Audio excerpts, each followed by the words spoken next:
ఈ పిల్లలు కూడా ఒక ఇన్స్పైర్ గా తీసుకొని ఏమంటే ఇప్పుడు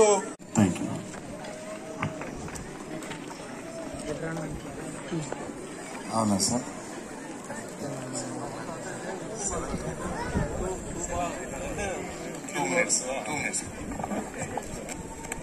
good evening all of you. ఈ యొక్క ఫంక్షన్ రజనీకాంత్ గారి ఫంక్షన్ కి మీరందరూ అటెండ్ అయిన వాళ్ళందరికీ నా పుష్పాంజలి. ఈ స్కూల్ కి నాకు చాలా అవినాభావ సంబంధం ఉంది. ఒక 6 సంవత్సరాలు ఈ యొక్క సనత్ నగర్ స్కూల్ నుండే నేను శాలరీ తీసుకుని సనత్ నగర్ యొక్క సిఓలో పనిచేయడం జరిగింది. ఇక్కడ రజనీకాంత్ గారి గురించి చెప్పాలంటే నేను ఎక్కువగా అనేక మంది మాట్లాడారు కాబట్టి ఒక 4 మాటలనే మాట్లాడుతున్నాను.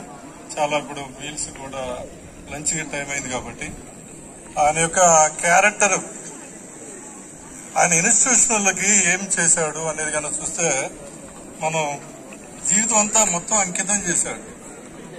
తన ఫ్యామిలీ ఏంటో, పిల్లలు ఏందో, భార్య ఏంటో, నాకు I don't know very how much done. We can't countable such kind of things.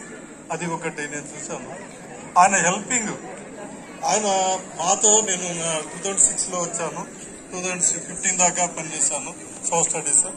ఆ సార్తో నాకు చాలా అవినాభావ సంబంధం. నాకు ఏ సమస్య వచ్చినా డ్రాఫ్టింగ్ విషయంలో కానీ హాస్టల్ పర్పస్ గా ఉన్నప్పుడు హాస్టల్లో అంత అద్భుతంగా ఆ యొక్క సంస్థకు పనిచేశాను. ఇప్పుడు ఉన్నటువంటి మీ యొక్క పనిచేస్తున్నటువంటి వాళ్ళందరికీ ఒక విన్నపం ఏమంటే, డెడికేటెడ్ గా పనిచేసినప్పుడు మనం ఈ వ్యవస్థని కాపాడుకోగలం, ఇన్స్టిట్యూషనల్ గా కాపాడగలం.